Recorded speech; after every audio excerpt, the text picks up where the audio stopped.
Salam əziz 9-cu sinif şagirdləri, bugündən etibarən 9-cu sinif buraxılış imtahanına uyğun suallar paylaşılacaq. Çalışın bunları davamlı olaraq izləyin. İnanıram ki, imtahanda sizin üçün xeyli faydası olacaq. Birinci sual.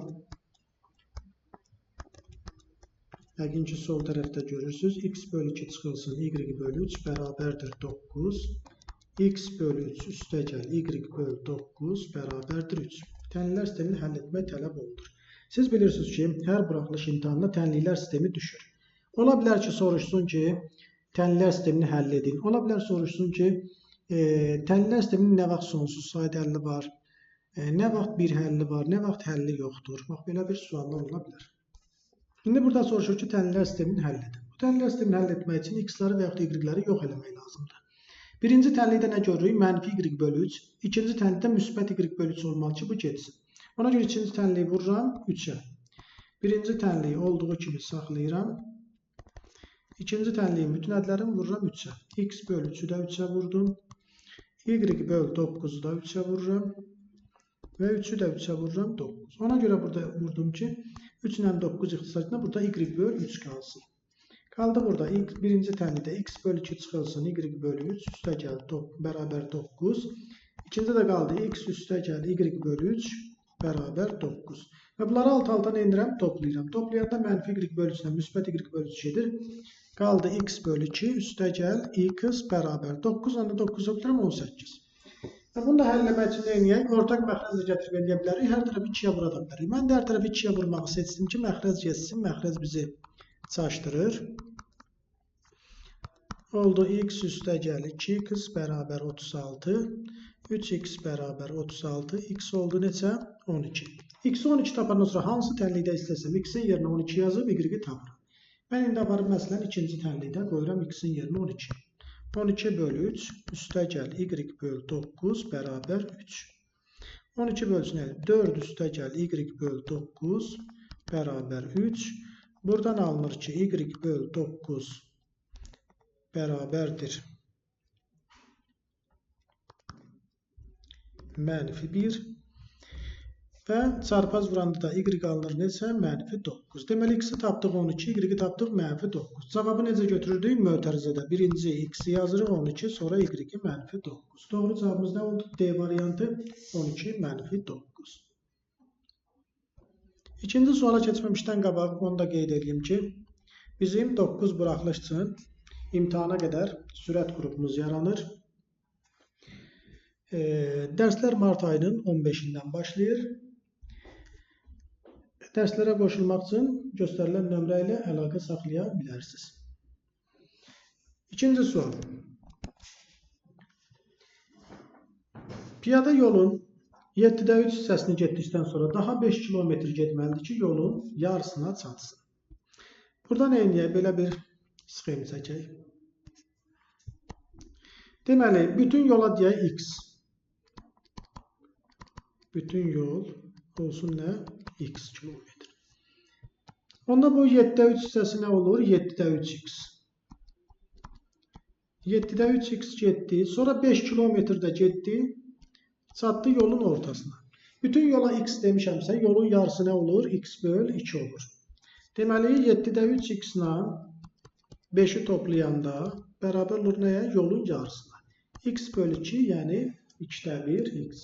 Tənlik quruldu və bu tənliyi həll edib x-i tapar. X-ləri sola, ədədləri sağa getirək. 7-də 3x çıx 2-də 1 x bərabər mənfi 5. Ortaq məxrəc götürək 14. 7-də 3x 14 eləmək üçün surət məxrəcini 2-yə vururam. 14-də 6x. 2-də 1-in məxrəcini 14 eləmək üçün surət məxrəcini 7-yə vururam. 14-də 7x bərabər mənfi 5. 14-də 6-dan 14-də 7 çıxanda mənfi 14-də 1x bərabər mənfi 5. Hər tərəfdən mənfilər aparıram. X-i də tapmaq üçün 5-i 14-də 1-ə bölürəm. 5-i 14-də 1-ə bölmək, 5-i 14-də vurmaq deməkdir. Bu da eləyir neçə? 70 kilometr. Doğru cavabımız nə oldu? C variantı. Üçüncü suala baxaq. 9 kök üçün tam hissəsini tapın. 9 kök üçün tam hissəsini tapmaq üçün Əvvəl 9'u salaq kökün altına. Biz bilirik ki 9 kökün altına girəndə kvadrata yüksəlir. Yəni 81 olur. 3'də olduğu kimi qalır. Oldu kök altda 243. Və biz düşünək ki kök altda 243 hansı iki qonşu tam ədəd arasında yerləşir. Kök altda 243'dən solda kök çıxan ədəd nə görürük? 225. Sağda nə görürük? 256. Deməli 243 15 ilə 16 arasında yerləşir. Bəs tam hissəsi nədir? Yadınızda qalsın. İstənilən bir kəsri ədədin tam hissəsi həmin ədəddən solda yerləşən tam ədədə bərabər olur. Bundan da solda nə yerləşir? 15 yerləşir. Doğru cavabımız nə oldu? D variantı. Aydın oldu. Dördüncü suala baxaq. Deməli, tənliyin köklərin veriyor. x1 bərabər 4 çıx kök altı 15, x2 bərabərdir 4 üstəgəl kök altı 15. Bu kvadrat tənliyi qurmaq lazımdır. Bundan ötürü biz Viet teoremini bilməliyik. Viet teoremi çevrilmiş kvadrat tənliyə tətbiq olur. Çevrilmiş kvadrat tənliyinə də x kvadratın əmsalı 1 olsun. Onda köklərin cəmi p-nin əkisinə bərabər olur. Köklərin hasili q-nin özünə bərabər olur. Bu nədir? Viet teoremi. Viet teoreminə görə indi p və q-nü tapaq. Əvvəl mən nə edirəm burada? x1 ilə x2-ni toplayıram. 4 çıx kök 15 ilə 4 üstəgəl kök 15-i toplayanda mənfi kök 15, müsbət kök 15 gedir, olur 8. Köklərin cəmi 8-dirsə, deməli p mənfi 8-dir. Çünki köklərin cəmi p-nin əkisinə bərabərdir. İndi gəlin köklərin hasilini tapaq. 4 çıx kök 15-i vururam nəyə? 4 üstəgəl kök 15-i. Bu da bizə müxtəsər vurma üstünə görə 4'ün kvadratı çıx kök 15'in kvadratını verir. 16'dan da 15 çıxanda eləyir 1. Deməli q də nədir? 1. İndi kvadrat tənliyi yazaq. P-nin yerinə mənfi 8 yazıram. Q-nin yerinə 1. Doğru cavabı harada görürük? X kvadrat çıx 8, x üstəgəl 1. C variantı. Aydın oldu. Sonra 5-ci suala baxaq. 1 bölünsün 2 üstəgəl kök altda 3. 1 bölünsün kök altda 3 üstəgəl kök altda 2. 1 bölünsün kök altda 2 üstəgəl 1. Burada nə edəcəm? Bunları ortaq məxrəcə gətirmək çox çətin məsələdir. Bu kəsirlərin hər birini məxrəcin irrasionallıqdan azad edəcəm. 2 plus kök 3 irrasionallıqdan azad eləmək üçün 2 minus kök 3'ə vurmaq lazımdır. Məxrəci nəyə vurduqsa, surəti də həmin şeyə vurmaq lazımdır. İkinci kəsrin surət və məxrəcin kök 3 üstəgəl kök 2-dirsə, kök 3 çıx kök 2-yə vururuq. Buna biz bəzən qoşma deyirik. Amma bunun əsl adı nədir? Rasionallaşdırıcı vuruldur. Qoşma başqa şeydir. O kompleks ədədlərdə olur. Kök 2 plus 1'i də vururuq nəyə? Kök 2 çıx 1'ə. Surətini də vururuq kök 2 çıx 1'ə. Məxrəc bizə nə verdi? Müxtəsər vurma düsturu 2'nin kvadratı çıx kök 3'ün kvadratı. Burada da məxrəc bizə nə verdi? Müxtəsər vurma düsturu kök 3'ün kvadratı çıx kök 2'nin kvadratı. Bu da bizə verdi kök 2'nin kvadratı çıx 1'in kvadratı. Belədir. 2'nin kvadratı 4, kök 3'ün də kvadratına kök 3, 4'dən 3 çıxanda nə eləyir? 1. Məxrəc 1 eləyəndən sonra daha kəsir xəttini yazmağa ehtiyac yoxdur.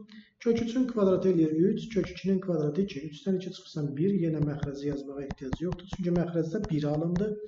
Üçüncü kəsirdə də məxrəcdə 1 alınır, məxrəci yazmağa ehtiyac yoxdur. Burada mənfi kök 3 müsbət kök 3 gedir, mənfi kök 2 müsbət kök 2 qalır 2 çıx 1, 1. Doğru cavabımız nə oldu? A variantı. Deməli, buraxılış imtahanından bu tip suallar, yəni çətinlik səviyyəsi belə olan suallar düşür. Sonda yenə də qeyd edirəm ki, bizim mart ayının 15-dən etibarən 9-cu sinifin sürət qruplarımız sıfırdan dərsə başlayacaq. Bir ay ərzində bütün mövzular, nizahları, həmin mövzulara uyğun testlər və sınaqlar sizə təqdim olunacaq. Sınaqlarda öz nəticələrinizə baxacaqsınız və həmin sınaqların video izahlarına baxacaqsınız. Bir də canlı dərslərimiz olacaq. Canlı dərslərdə sual-cavab. Siz sınaqlara baxmaqla hər növbəti sınaqda öz faizinizin artmasını və yaxud azalmasını müşahidə edə biləcəksiniz. Bu qədər. Biz davamlı olaraq bu testləri paylaşacağım. Belə bir videolar paylaşacağım. Davamlı olaraq bizi izləyin. Sağ olun, sizə imtahanda uğurlar.